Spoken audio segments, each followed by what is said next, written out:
Hello students, welcome back. आज कौन सा टॉपिक है? आज डेथ ऑफ अ पार्टनर, नया चैप्टर। इसमें पार्टनर परमानेंटली रिटायर होगा। ठीक है, जल्दी से नोटबुक ओपन करो, हेडिंग डालो, शुरू करते हैं। ओके, हेडिंग डाल दिया आप लोगों ने। Now, in case of death of a partner we have to calculate, हमें ये चीजें कैलकुलेट करनी पड़ेगी। तो इतनी सारी? हाँ, इतनी सारी। अरे इधर आओ तो सही, देखो। गेनिंग रेशियो सेम है, शेयर ऑफ गुडविल सेम है, रिवैल्यूएशन अकाउंट सेम है, treatment of free reserve same है, ट्रीटमेंट ऑफ डब्ल्यूसीआर आईएफआर वो भी सेम है, ट्रीटमेंट ऑफ एक्यूमुलेटेड लॉसेस और ट्रीटमेंट ऑफ एग्जिस्टिंग गुडविल। तो ये जो लिखा है ना ब्लैक ब्लैक में, इतना तो अपन अब तक पढ़ चुके हैं। Same as earlier. अभी क्या सीखेंगे? अब हमें दो नए टॉपिक सीखेंगे। क्या? Calculation of profit in case of death in between the year.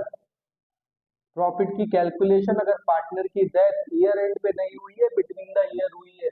और मैंने बोला था प्रीवियस वीडियो में कि रिटायरमेंट अगर बिटवीन द ईयर हुआ है तो क्या करना है, बोला था ना। सेम है।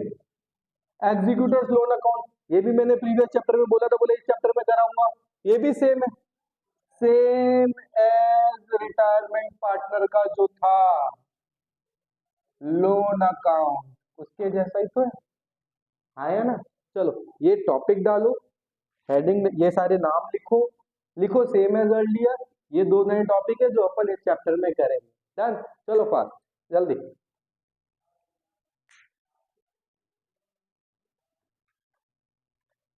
नाउ, शेयर ऑफ प्रॉफिट और loss of a deceased partner. क्या करेंगे? शेयर ऑफ प्रॉफिट है, अगर प्रॉफिट बांटना है तो क्या जर्नल एंट्री होगी? देखो, प्रॉफिट बट रहा है तो पार्टनर्स का कैपिटल अकाउंट तो क्रेडिट होने वाला है। हाँ या ना? ये तो फाइनल है। डेबिट में क्या आएगा? देखो, डेबिट में लिखेंगे profit and loss suspense account. कौन सा account? Suspense account. To deceased, जो पार्टनर मर गया उसका capital account, deceased partner capital. Sir, ये profit and loss suspense account क्या है? बात समझो। ये पार्टनर है सी, जिसकी डेथ हुई 1 अक्टूबर को। इसका मतलब 1 अप्रैल से लेके 1 अक्टूबर तक तो इसने फर्म के अंदर काम किया। इसका मतलब 6 महीने का प्रॉफिट तो इसको मिलना चाहिए।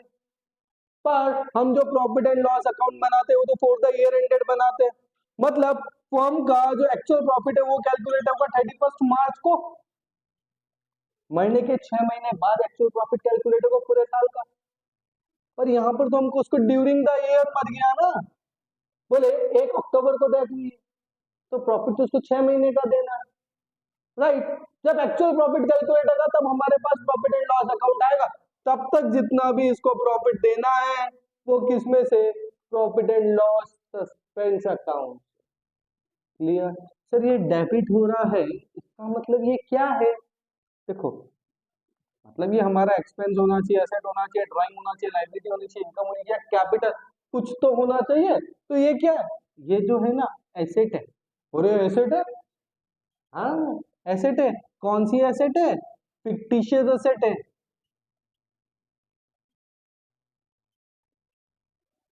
बात समझ में आ रही? Profit and loss suspense account, debit to deceased partner capital account, entry कर ली। यहाँ पर हमारा एक एमसीक्यू बनता है, मैंने अभी भी बताया, वापस बता रहा हूँ।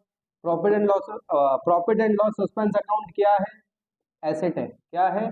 एसेट है। कौन सी एसेट है? Fictitious asset. ठीक है,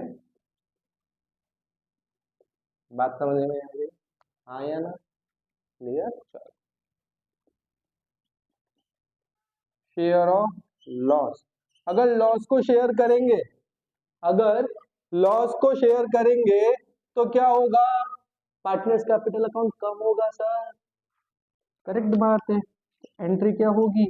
partners capital account debit to profit and loss suspense account. बात समझ में आई कि नहीं आई? आया ना? ठीक है सर, तो यहाँ पर तो समझ में आया कि profit and loss suspense account asset हो गया, फिक्टिशियस एसेट हो गया, पर यहाँ पर क्या होगा? ये यहाँ पर लाइबिलिटी होगी। चलो दोनों एंट्रीज उतार लो फटाफट फास्ट।